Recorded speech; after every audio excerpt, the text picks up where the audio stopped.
আপনি মুখের মধ্যে দিয়ে খাবার ফেলে দিলেন, যদি ওইটা ঠিক না, খাবার কি করা যাবে না, নষ্ট করা যাবে না। আবার খাবারের দোষও ধরা যাবে না, কারণ মা আবা রাসূলুল্লাহ সাল্লাল্লাহু আলাইহি ওয়াসাল্লাম তাআমান কত্তু, আল্লাহর রাসূল সাল্লাল্লাহু আলাইহি ওয়াসাল্লাম কখনো খাবারের কি ধরেন নাই, দোষ ধরেননি। তো আপনি যখন প্রশ্ন করলেন আজকে লবণ হয়নি কেন, তো সে বলতেছে ভুলে দিয়ে মনে নাই, ক্ষমাযোগ্য। কিন্তু যদি এরকম হয় যে আপনার অনুপস্থিতিতে সে কোনো পরপুরুষের সাথে কথা বলতেছে, আল্লাহ না করেন, আল্লাহ মাফ করেন, এই গুনাহ কোনো সচেতন স্বামী সচেতন পুরুষকে ক্ষমা করবে না। কেন করবে না? কারণ সে তার জায়গায় আরেকজন ব্যক্তিকে কি করতেছে, গ্রহণ করতেছে। তার জায়গায় তার মর্যাদায় যেই অধিকারটা একান্তই তার ছিল, এই অধিকারের মধ্যে আরেকজনকে সে অংশীদারিত্ব সাব্যস্ত করতেছে। এই অন্যায়টা কোনো সচেতন পুরুষ ক্ষমা করবে না। ঠিক তেমনি আল্লাহ তাআলাও এই আয়াতের মধ্যে এটাই বোঝাতে চান যে তুমি ভুলে এক ওয়াক্ত নামাজ ছেড়ে দিয়েছো, সম্ভাবনা আছে যদি তুমি তওবা করতে পারো আমি আল্লাহ মাফ করে দিব। কিন্তু বান্দা তুমি যদি শিরিক করো, তাহলে এই শিরিকের গুনাহ থেকে যতদিন পর্যন্ত তুমি নতুন করে ঈমানে না আসতেছো, ততদিন পর্যন্ত আমি আল্লাহ তোমাকে ক্ষমা করব না। এজন্যে শিরিকের মধ্যে নিজেদেরকে রাখা যাবে না। একমাত্র করনেওয়ালা জাত আল্লাহ। এটাই আমরা কালিমার মধ্যে শিখেছি যে লা ইলাহা ইল্লাল্লাহ, আল্লাহ ছাড়া কোনো ইলাহ নাই, আল্লাহ ছাড়া কোনো খালেক নাই, আল্লাহ ছাড়া কোনো রাজেক নাই, আল্লাহ ছাড়া কোনো কাদের নাই, আল্লাহ ছাড়া কোনো মুসাঈদ সাহায্যকারী নাই। তাহলে মুশরিক যিনি হবেন, যার মধ্যে শিরিক থাকবে, এই রাত তো তিনি পাবেন, কিন্তু ক্ষমা তিনি পাবেন না। এক নাম্বার। দুই নাম্বারে আল্লাহ রাসূল সাল্লাল্লাহু আলাইহি ওয়াসাল্লাম বলেন আও মুশাহিনিন, দ্বিতীয় ব্যক্তির জন্য আফসোসটা একটু বেশি। দেখেন, প্রথম ব্যক্তির মধ্যে ক্ষেত্র বিশেষ ঈমান নাই তার, সে একজন অমুসলিম, ধরেন মুশরিক বলতে আমরা যেটা বুঝি। তো এই ব্যক্তির তো ঈমান নাই, তার একটা সান্ত্বনা দেওয়ার মতন কথা আছে, বিষয় আছে যে আমি যেহেতু অমুসলিম, ইসলামই আমি গ্রহণ করিনি, তাই হয়তো আল্লাহ আমাকে ক্ষমা করেননি। কিন্তু দ্বিতীয় স্তরটা যেটা, এই ব্যক্তি কিন্তু মুসলিম, কিন্তু তার মধ্যে হিংসা আছে। কি আছে? হিংসা। আও মুশাহিন, আল্লাহ রাসূল সাল্লাল্লাহু আলাইহি ওয়াসাল্লাম বলতেছেন যে কেউ যদি মুসলমান হওয়ার পরেও তার মধ্যে হিংসার দোষ, হিংসার আগুন থাকে, তো এই ব্যক্তিও শবে বরাত পাবে, কিন্তু আল্লাহর ক্ষমা পাবে না। তাহলে হিংসা থেকেও আমাকে দূরে থাকতে হবে। আজকাল হিংসাই আমাদেরকে পুরে ছাই করে দিচ্ছে। এজন্য এক হাদিসের মধ্যে আল্লাহ রাসূল সাল্লাল্লাহু আলাইহি ওয়াসাল্লাম বলেন যে কোনো হিংসুক জান্নাতে কি করবে না, প্রবেশ করবে না। হিংসার আগুন মানুষকে ভেতর থেকে পুড়ে ছাই করে দেয় এবং আমলের মধ্যেও তাকে পিছু করে দেয়। এজন্যে হিংসা যাদের মধ্যে, আমাদের মধ্যে আছে, আমরা হিংসা থেকে কি করব, নিজেকে দূরে রাখবো। দুই নাম্বার, অন্য এক হাদিসের মধ্যে তৃতীয় ব্যক্তির কথা বলে হচ্ছে ওয়া আকুল ওয়ালিদাইন, যারা পিতা মাতার অবাধ্য হয়। যারা কি হয়? পিতা মাতার অবাধ্য হয়। বাবা মা যার প্রতি অসন্তুষ্ট, যার প্রতি নারাজ, এই বিষয়টাতে এসে আমরা অনেকেই উদাসীনতার শিকার হই যে বাবা মার যখন বয়স হয়ে যায়, বিশেষ করে তো এখন তিনি আর কম্পিউটার বোঝেন না, ফোন আমার মতো বোঝেন না, তো আমি আমার বাবাকে মনে করি তিনি ব্যাটারিহীন। অথচ এই ব্যাটারিহীন মানুষটাই তো আমাকে ছোটবেলায় শরতে অজগর আর সরায়াতে আম বা আল্লাহ, এটা তিনিই তো আমাকে শিখিয়েছেন। আমার ঘরের মধ্যে বৃদ্ধ বাবা অসুস্থ কিংবা বৃদ্ধা মা অসুস্থ অবস্থায় পড়ে আছেন, যিনি একদিন আমার স্কুল ব্যাগ কেনার জন্যে বাজার করতে যেয়ে টাকা বাঁচাতেন, ওই মানুষটার ওষুধের টাকাই এখন আমার কাছে আর থাকে না। যখনই বলেন যে আমার জন্য এক পাতা ওষুধ নিয়ে আসো, তখনই আমার উত্তর, ছেলের কলেজের ফি বাকি, মেয়ের স্কুলের ফি বাকি, তোমার জন্য ওষুধ আনতে আনতে তো আমি ফকির হয়ে যাচ্ছি। এই কথাটা আল্লাহ তাআলার কাছে বড় অপছন্দ। এজন্য আল্লাহ রাসূল সাল্লাল্লাহু আলাইহি ওয়াসাল্লাম বলেন রিদর রব্বি ফি রিদল ওয়ালিদি, যে বান্দা আল্লাহকে যদি সহজে সন্তুষ্ট করতে চাও, সহজে যদি সন্তুষ্ট করতে চাও, তাহলে তোমার ঘরের মধ্যেই দুইজন মানুষ আছে, যাদেরকে তুমি যদি সন্তুষ্ট করতে পারো, তো আল্লাহ তাআলা তোমার প্রতি সন্তুষ্ট হয়ে যাবে। এজন্য তৃতীয় ব্যক্তি যে নাকি তার বাবা মার প্রতি কি হয়, অসদাচরণকারী হয়, তাকেও আল্লাহ তাআলা এই রাত্রে কি করেন না, ক্ষমা করেন না। এই তিনটা দোষ থেকে যদি আমি মুক্ত থাকি, তাহলে আল্লাহ তাআলা আমাকে কি করে দিবেন, ক্ষমা করে দিবেন। তাহলে এক নম্বরে আমরা এই হাদিস থেকে পেলাম ক্ষমা পাওয়ার বিষয়টা। কিন্তু এই রাত কি আল্লাহ তাআলা কেবল আমাকে ক্ষমা নেয়ার জন্যেই দিলেন নাকি কিছু পুঁজি জমা করার জন্যও দিলেন? এটা হচ্ছে প্রশ্ন। আমি যদি এই রাত্রে এই 3টা দোষ থেকে মুক্ত থাকতে পারি তাহলে সবার জন্যে যেই ক্ষমা, এই ক্ষমাটা আমি পেয়ে যাব আশা করা যায়। কিন্তু এই রাতটা তো শুধু ক্ষমা পাওয়ার জন্যেই নয়, যদিও মূল টার্গেট ক্ষমাই, কিন্তু আল্লাহ তাআলা তো ঘোষণাই দিচ্ছেন যে সমস্ত মাখলুককে এই 3 দোষের অধিকারী ব্যক্তি ছাড়া আল্লাহ ক্ষমা করে দেন। রয়ে গেল আমি এই রাত্রে কি উপার্জন করব, আর এই উপার্জনের জন্যেই আমি নফল নামাজ পড়ব, কোরআন তেলাওয়াত আমি করব, জিকির আমি করব, দোয়া আমি করব, কবর জিয়ারত আমি করব। দেখেন আল্লাহ তাআলা এই যে বিশেষ দিনগুলো, বিশেষ রাতগুলো বান্দাকে দেন, একটু চিন্তা করে দেখেন তো, আমার জীবনে আমার বয়স যদি 20 বছর হয়ে থাকে তাহলে বুঝ হওয়ার পরে অন্তত 10টা লাইলাতুল বারাআত আমি পেয়েছি। বুঝ হওয়ার পরে 10টা শবে কদর বা লাইলাতুল কদর আমার জীবন থেকে চলে গেছে। বুঝ হওয়ার পরে হাজারো জুমাবার আমার থেকে চলে গেছে। আমি কতটুকু পরিবর্তন হয়েছি। এজন্য কবিতার মধ্যে আছে মাকামাতে ওয়াশারুল ওয়ারা মান কানা ইয়াউমুহু আমসা মিন আমসিহি, নিকৃষ্ট ব্যক্তি সে যার আজকের দিনটা গতকালের চেয়েও নিকৃষ্ট। গতকালের চেয়েও যার আজকের দিনটা বেশি ক্ষতিগ্রস্ত, এই ব্যক্তি খুবই নিকৃষ্ট। আমি একটু হিসাব মিলাই যে গত লাইলাতুল বারাআতে আমি যে আলোচনা শুনেছিলাম, ওই আলোচনার কারণে আমার মধ্যে এই 1 বছরের মধ্যে কি কি পরিবর্তন আমি আনতে পেরেছি। যদি এরকম হয় যে আমার মধ্যে কোনো পরিবর্তন আসে নাই, তাহলে সাবধান আমি হয়ে যাই। হতে তো পারে এই লাইলাতুল বারাআতটাই আমার জীবনের শেষ লাইলাতুল বারাআত। আগামী বছর যারা আমরা উপস্থিত আছি তারা সবাই কি আগামী লাইলাতুল বারাআতে থাকবে এমন কোনো গ্যারান্টি আছে? না থাকার গ্যারান্টি আছে, থাকার কোনো গ্যারান্টি নাই। কারণ মৃত্যুর গ্যারান্টি আছে, থাকার কি নাই, কোনো গ্যারান্টি নাই। এজন্যে এই রাত্রে এমনভাবে আমরা ইবাদত করব, মনকে বোঝাবো যে আমার জিন্দিগির শেষ লাইলাতুল বারাআত আমার চলে যাচ্ছে। আজকে যদি এমন হতো যে আমি জানতাম যে আগামীকাল সকালে আমি থাকবো না, উদাহরণস্বরূপ, তাহলে রাতটা আমার কেমন কাটতো? কয় রাকাত নামাজ পড়বো জিজ্ঞেস করতাম, কতটুকু কোরআন তেলাওয়াত করব জিজ্ঞেস করতাম আমি। বরং রাত চলে যেত কোরআন পড়তে পড়তে, রাত চলে যেত নামাজ পড়তে পড়তে, রাত চলে যেত দোয়া করতে করতে। কারণ আমি তো জানি কালকের সূর্য আর আমি দেখব না। এজন্য আল্লাহ রাসূল সাল্লাল্লাহু আলাইহি ওয়াসাল্লাম এক সাহাবীকে জিজ্ঞেস করেছিলেন, মৃত্যুকে কতটুকু তুমি দূরে মনে করো? মৃত্যু কতটুকু দূরে তুমি মনে করো? তো তিনি বলতেছেন, এই যে আমি ওযু করতেছি, আমার মন বলে আগামী নামাজের জন্য আমি ওযু করতে পারবো কিনা, আমার মন এটা বলে না, এতটুকু। আল্লাহ রাসূল সাল্লাল্লাহু আলাইহি ওয়াসাল্লাম বলেন, না, মৃত্যু এত দূরে না। তুমি যে নামাজের মধ্যে ডান দিকে আসসালামু আলাইকুম ওয়া রাহমাতুল্লাহ বলে সালাম ফেরাও, বাম দিকে সালাম ফেরানোর আগেই তুমি চলে যেতে পারো, মৃত্যু তোমার এতটাই কাছে। তো এই জন্যে ইবাদত যেটাই আমি করি আমার মাথায় যেন এটা থাকে, ও আল্লাহ এই নামাজটাই আমার জীবনের শেষ নামাজ, এই জিকিরটাই আমার জীবনের শেষ জিকির, এই তিলাওয়াতটাই আমার জীবনের শেষ তিলাওয়াত, এই দোয়াটাই আমার জীবনের শেষ দোয়া। কোনো দোয়ার মধ্যে যদি চোখ থেকে পানি পড়ে, আপনি 100% নিশ্চিত থাকেন এই দোয়াটা আল্লাহ তাআলা অবশ্যই কবুল করবেন।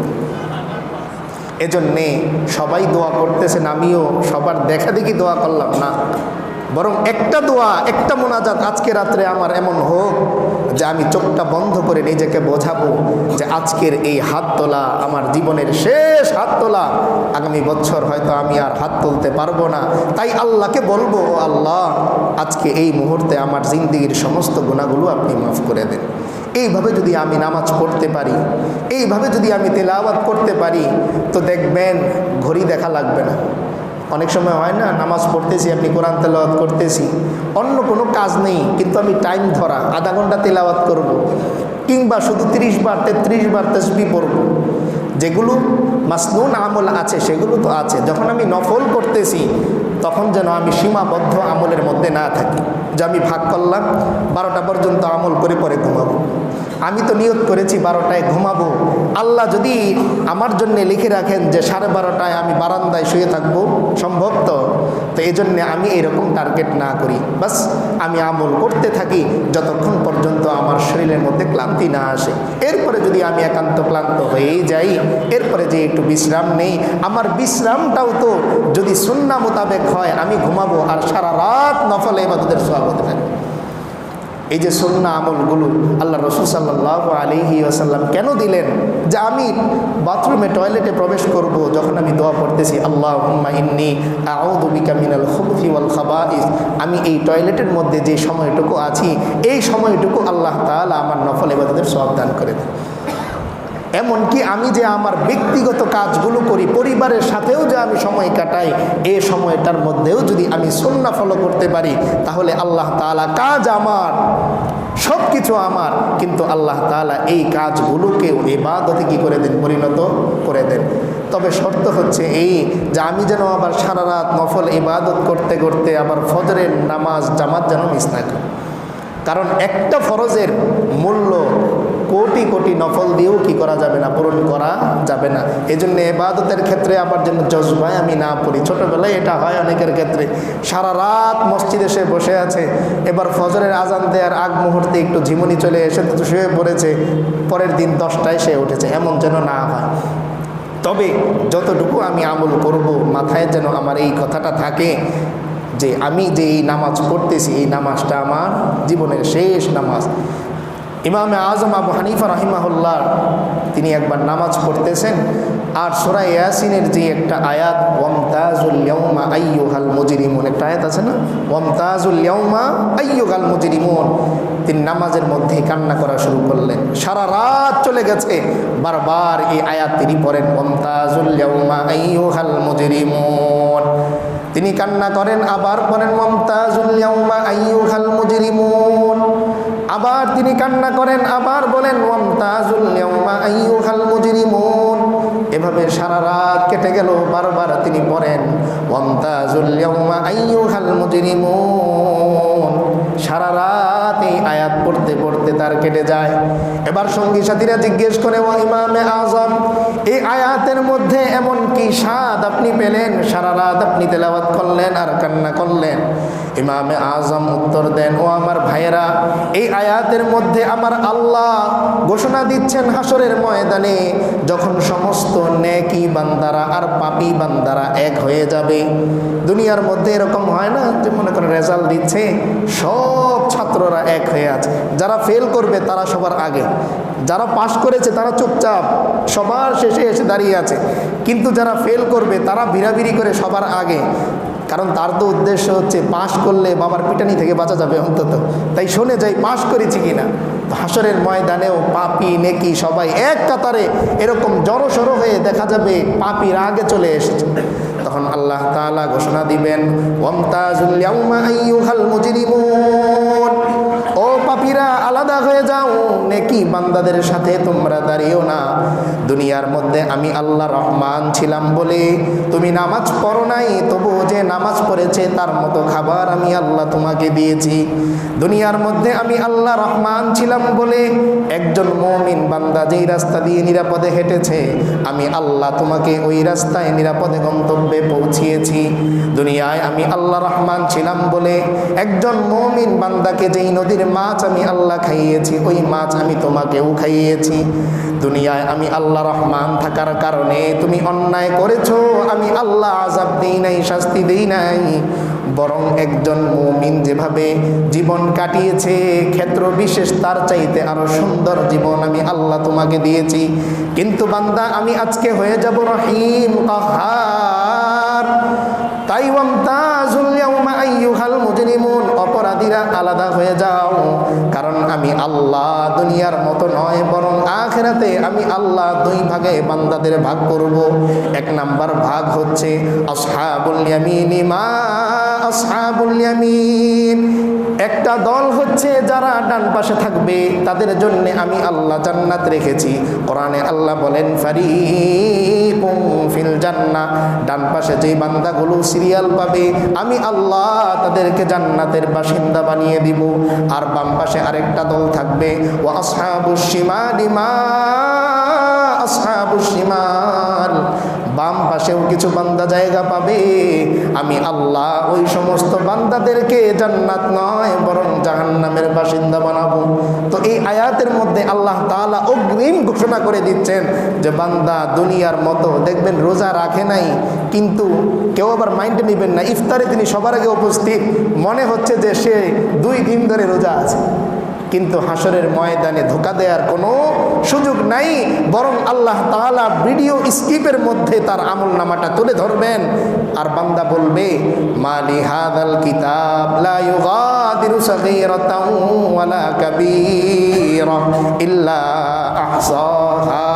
বান্দা বলবে আমি আমার বন্ধুর সাথে শবে বরাতে বের হয়েছি, আমার বন্ধু নামাজ পড়েছে, আমি বাজি ফুটিয়েছি, সকালবেলা একসাথে বাড়িতে এসেছি, সবাই ভেবেছে আমি নামাজ পড়ে এসেছি, কিন্তু হাসরের ময়দানে আমার আল্লাহ ওই শবে বরাতে সে যা যা করেছে তা ভিডিও স্কিপে নিয়ে আসবে। তখন বান্দা বলবে মালি হাদাল কিতাব, এই কিতাবের কি হলো, লা ইউগাদিরু সাগীরা, একটা ছোট্ট গুনাহ সে ছাড়ে নাই, ওয়ালা কাবীরা, একটা বড় গুনাহও ছাড়ে নাই, সব কিছু এই কিতাবের মধ্যে লেখা থাকবে। তাহলে দুনিয়ায় বাহ্যিকভাবে মনে হয় যে আমি আমার আল্লাহকে ধোঁকা দিচ্ছি না, রোজা রেখেছি আমি, তো মাঝে মাঝে এমন হয় যে ক্লান্ত লাগতেছে পানি খেয়ে নি, কে দেখে? দেখে কেউ? আল্লাহ দেখে, আল্লাহ তাআলা দেখেন। কিন্তু হাসরের ময়দানে ধোঁকা দেওয়ার কোনো সুযোগ নাই, বরং সমস্ত মাখলুকের সামনে আল্লাহ তাআলা তার গুনাহের স্কিপ আবার তার আমলের স্কিপটাও তুলে ধরবেন। এই আয়াতটা একদিকে যেরকম গুনাহগারের জন্য খাটে, অন্যদিকে আমল যারা করবে, যারা নেক আমল করবে তাদের জন্যেও খাটে, যে আপনি রাতের বেলা একবার আল্লাহ বলেছেন, দেখবেন আপনার আমল নামার মধ্যে ওই আল্লাহ শব্দটাও আছে। অনেক সময় এরকম হয় যে আপনি রাস্তা দিয়ে হাঁটতেছেন, হঠাৎ করে আপনি একটু হুচট খেলেন, তো মুখ দিয়ে আল্লাহ বের হয়ে গেছে হুচট খাওয়ার কারণে, কিন্তু আল্লাহ তাআলা এত মেহেরবান যে আপনার এই আল্লাহ শব্দটাকে আল্লাহ তাআলা ওই আপনার আমলের নথির মধ্যে রেখে দিবেন। আর হাসরের ময়দানে এই আল্লাহ বলার কারণে যেই ফজিলত আপনি পাবেন, তখন আফসোস করবেন, আহারে দুনিয়ায় যদি আরেকবার বেশি আল্লাহ বলে আসতাম, দুনিয়ায় যদি আরেকবার বেশি আরেকবার সুবহানাল্লাহ বলে আসতাম। তো এজন্যে ইমামে আজম আবু হানিফা রহমতুল্লাহ আলাইহি বললেন যে এই আয়াত পরে আমি মনে মনে চিন্তা করলাম, আহারে যেই দিন আমি আল্লাহর সামনে যদি অপরাধী হয়ে যাই, দুনিয়ার মানুষ তো আমারে সম্মান করলো, কিন্তু আমার আল্লাহ যদি আমাকে গুনাহগার বলে ডাক দেন, তাহলে তো আর আমার কোনো উপায় থাকবে না। এজন্য আমি কান্না করছি। তাহলে এই যে নামাজ, আমি নামাজের মধ্যে যখন দাঁড়াই, দেখেন আল্লাহ রসুল সাল্লাল্লাহু আলাইহি ওয়াসাল্লাম এই নামাজটা কোত্থেকে নিয়ে এসেছেন? মেরাজের রাত্রে না, আল্লাহ তাআলার পক্ষ থেকে বিশেষ হাদিয়া হিসেবে যখন তিনি ফিরে আসবেন, আল্লাহ তাআলা বিশেষ তোহফা হিসেবে, হাদিয়া হিসেবে তার প্রিয় হাবিবকে এই নামাজ দান করলেন। প্রথমে ছিল 50, আমরা জানি, কমতে কমতে মুসা আলাইহিস সালামের পরামর্শে 5 ওয়াক্ত হলো।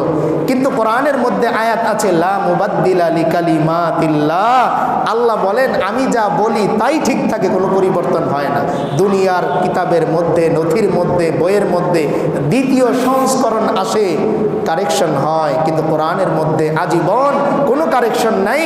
কারণ আল্লাহ তাআলা বলেন ইন্না নাহনু নাযালনা যিকরা ওয়া ইন্না লাহু লাহাফিজুন, আল্লাহ বলেন আমি আল্লাহ কোরআন নাজিল করেছি, আর হেফাজতের দায়িত্ব কিয়ামত পর্যন্ত আমি আল্লাহ নিজের কাছে রেখেছি। তাই পৃথিবীর সমস্ত বইয়ের মধ্যে ভুল হয়, কারেকশন করা লাগে, কিন্তু কোরআনের মধ্যে আজ পর্যন্ত কোনো একটাও ভুল হয়নি, আজ পর্যন্ত কারেকশন করা লাগে নাই। এজন্য সূরাতুল বাকারার মধ্যে আল্লাহ তাআলা প্রথমেই চ্যালেঞ্জ করতেছেন, আলিফ লাম মিম যালিকাল কিতাবু লা রাইবা ফীহি। আল্লাহ তাআলা প্রথমেই বললেন আলিফ লাম মিম, এরপরেই চ্যালেঞ্জ করতেছেন যালিকাল কিতাব, বান্দা কোন কিতাব তুমি পড়বে জানো? এমন এক কিতাব লা রাইবা ফীহি, যেই কিতাবের মধ্যে কোনো সন্দেহের অবকাশ নাই। তাহলে আমি যে নামাজটা পড়বো এই নামাজ কোত্থেকে আনা? মেরাজের রাত্রে হাদিয়া হিসেবে আনা। তো লা মুবাদ্দিলা লিকালিমাতিল্লাহ দিয়ে এইটা নামাজের ব্যাপারে কি ব্যাখ্যা হয় যে আমি যখন 5 ওয়াক্ত পড়বো তো আল্লাহ তাআলা তো 50 ওয়াক্ত দিয়েছিলেন, তো 5 ওয়াক্ত পড়লে আল্লাহ ফজিলত দান করবেন 50 ওয়াক্তে। নামাজ এত দামি ইবাদত। দেখেন এই যে বিশেষ সিজনালি যেই দিনগুলো আছে এটা তো আমরা ইবাদতের মধ্যে কাটাবো, কিন্তু এর বাইরে নামাজের ব্যাপারে যদি আমি যত্নশীল হই তাহলে কোরআনের মধ্যে আল্লাহ তাআলা বলেন ইন্নাস সালাতা তানহা আনিল ফাহশাই ওয়াল মুনকার। আল্লাহ তাআলা নিজে চ্যালেঞ্জ করতেছেন, আমার কোনো বান্দা যদি নামাজ ঠিক করে, আমার কোনো বান্দা যদি হক আদায় করে নামাজ পড়ে, তাহলে আমার ওই বান্দাকে এই নামাজ অন্যায় আর অশ্লীল কাজ থেকে দূরে রাখবে। এখন আমার আল্লাহর কাছে স্যালেন্ডার করতে হয় গুনাহের জন্যেই তো। আর আল্লাহ তাআলা বলতেছেন আমি যদি আমার নামাজটা সুন্দর করি, আমি যদি আমার নামাজটা হক আদায় করে পড়ি, তাহলে সমস্ত অন্যায় অশ্লীল কাজ থেকে এই নামাজ আমাকে দূরে রাখবে। কিন্তু আমি নামাজের ব্যাপারেই উদাসীন। জামাত শুরু হলে আসি, জামাত শেষ আমি নাই। এতটুকু সময়ও যদি আপনি একটু ঠান্ডা মাথায় চিন্তা করি, আমি যদি একটু ঠান্ডা মস্তিষ্কে চিন্তা করি যে আমি প্রথমেই এসে নামাজের শুরুতে কি করতেছি, তাকবীরে তাহরিমা আল্লাহু আকবার বলতেছি। মাত্রই যেই দোকানটা ছেড়ে আমি আসলাম, মাত্রই যেই জমিটা ছেড়ে আমি আসলাম, মাত্রই যে আমি আমার অফিসের চেয়ারটা ছেড়ে আসলাম, মাত্রই যে আমি আমার টাকার বান্ডেলটা ড্রয়ারের মধ্যে রেখে আসলাম, মাত্রই যে আমি আমার দামি কোনো জিনিসটা রেখে আসলাম, প্রথমেই আমি স্বীকার করতেছি আল্লাহ আমার চাকরি নয় বরং আপনি বড়, আল্লাহ আমার জমি বড় নয় আপনি বড়, আল্লাহ আমার এই বিশাল বড় বাড়িটা বড় নয় বরং আপনিই সবার বড়। প্রথমেই আমি হাত লেগে করতেছি আল্লাহর কাছে, সিলিন্ডার করতেছি। এরপরে কি করি আমরা? থানা পড়ি না, সুবহানাকাল্লাহুম্মা ওয়া বিহামদিকা ওয়া তাবারাকা ইসমুকা ওয়া তাআলা জাদ্দুকা ওয়া লা ইলাহা গায়রুক। বান্দা দাঁড়িয়ে দাঁড়িয়ে প্রশংসা করে আল্লাহ। দুনিয়ার কোনো বিশেষ ব্যক্তির সামনে যাওয়ার জন্য প্রস্তুতি লাগে, পোশাকের প্রস্তুতি, সিরিয়ালের প্রস্তুতি, দিনের প্রস্তুতি, আগে আগে সিরিয়াল নিয়েও এরপরেও সাক্ষাৎ করা যায় না। কিন্তু আপনি আল্লাহ এত মেহেরবান, এত দয়াবান, কোনো সিরিয়াল লাগে না। আমি যখনই এসে আপনার সামনে আল্লাহু আকবার বলে দাঁড়াই, তো আমার আল্লাহ বলে বান্দা তোমার আল্লাহু আকবার বলার সঙ্গে সঙ্গে আমি আল্লাহ তোমার সামনে উপস্থিত হয়ে যায়। তো দুনিয়ার মানুষের সামনে সিরিয়াল লাগে দেখা করার জন্যে, কিন্তু আমি যেই পেশারি হই, যেই পোশাক আমার গায়ে থাকুক না কেন, যেখানের মানুষই আমি হই, আল্লাহ তাআলা বান্দা যখনই নামাজে এসে দাঁড়িয়ে যায় তো বান্দার সাথে আল্লাহ তাআলা কথা শুরু করে দেন। এরপরে সূরা ফাতিহার ব্যাপারে তো আরো মজার কথা, যে বান্দা যখন বলে আলহামদুলিল্লাহি রাব্বিল আলামিন, সমস্ত প্রশংসা আল্লাহর যিনি এই জাহান সমূহের প্রতিপালক, তো আল্লাহ উত্তর দেন হামিদানি আব্দি, ও আমার ফেরেশতারা দেখো আমার এই বান্দা আমার প্রশংসা করে। আল্লাহ কি করেন? ফেরেশতাদেরকে বলেন যে দেখো তোমরা না বলেছিলে যে আতাজালু ফিহা মান ইউফসিদু ফিহা ওয়া ইয়াসফিকুদ দিমা, মানুষ আপনি সৃষ্টি করেন না, মানুষ যে দুনিয়ার মধ্যে হানাহানি করবে, কাটাকাটি করবে। তো আল্লাহ তাআলা বান্দা যখন আলহামদুলিল্লাহি রাব্বিল আলামিন বলে, ফেরেশতাদেরকে ডেকে বলেন ওই যে দেখো আমার বান্দা আমার কি করে? প্রশংসা করে। আর রহমানির রহিম মালিকি ইয়াউমিদ্দিন ইয়াকা না'বুদু। দেখেন মাত্র 3টা আয়াত, আলহামদুলিল্লাহি রাব্বিল আলামিন, আর রহমানির রহিম, মালিকি ইয়াউমিদ্দিন। সরাসরি সে সম্বোধন করতেছে না, প্রথমে আলহামদুলিল্লাহি রাব্বিল আলামিন বলতেছে যেন আল্লাহ অনুপস্থিত, আর রহমানির রহিম বলতেছে যেন আল্লাহ অনুপস্থিত, মালিক ইয়াউমিদ্দিন বলতেছে যেন আল্লাহ অনুপস্থিত। মাত্র 3টা আয়াত পড়ার সঙ্গে সঙ্গে বান্দার জবান দিয়ে বের হচ্ছে ইয়াকা না'বুদু, ও আল্লাহ এত গুণ এত দয়া আপনার মধ্যে যেহেতু আছে, তাই ইয়াকা আমি আপনারই ইবাদত করি। সামনে চলে এসেছে। তাহলে বান্দা ইয়াকা, আমি আপনাকে কখন আপনি বলবো? যখন আপনি আমার সামনে। তো বান্দা মাত্র 3টা আয়াত পড়াই কি বলতেছে? ইয়াকা না'বুদু, যেন বান্দা আল্লাহকে সরাসরি দেখতেছে আর বলতেছে ও আল্লাহ আমি আপনারই ইবাদত করি। তাহলে এমন একটা নামাজ যদি আমার জীবনে হয়ে যায় তো এই একটা নামাজ আমার জিন্দেগিটা পরিবর্তন করে দিবে। এজন্য আসুন আজকের এই রাতটা ইবাদত আমি করব, কিন্তু প্রত্যেকটা ইবাদতের মধ্যে আমি একটু খেয়াল করি। এবং কোরআনের ক্ষেত্রে প্রশ্ন আসতে পারে, তাহলে আমি কোরআন যদি না বুঝি? কোরআনের বিষয়টা আলাদা, কোরআনের বিষয়টা আলাদা। আল্লাহ রাসূল সাল্লাল্লাহু আলাইহি ওয়াসাল্লাম বলেন, মান কারা হারফাম মিন কিতাবিল্লাহি কুতিবা লাহু আশারু হাসানা, যে বান্দা যদি একটা হরফ পড়ে, আলিফের অর্থ নাই কিন্তু পড়ার সঙ্গে সঙ্গে তার আমল নামায় 10টা নেক লেখা হয়। কোরআনের বিষয়টাই আলাদা, কারণ এটা আল্লাহ রাসূল সাল্লাল্লাহু আলাইহি ওয়াসাল্লামের মুজিজা। আমি বুঝি আর না বুঝি আমার আমল নামায় সওয়াব হতে থাকবে। তো এই জন্য আসুন আজকে এই রাতটা বিশেষভাবে ইবাদতের মধ্যে কাটিয়ে আল্লাহর ক্ষমা এবং আল্লাহ তাআলার নৈকট্য হাসিল যেন আমরা করতে পারি। আল্লাহ তাআলা আমাদের সকলকে তৌফিক দান করেন। আমিন। ওয়া আখিরু দাওয়ানা আনিল হামদুলিল্লাহি রাব্বিল আলামিন। আসসালামু আলাইকুম ওয়া রাহমাতুল্লাহি ওয়া বারাকাতুহু।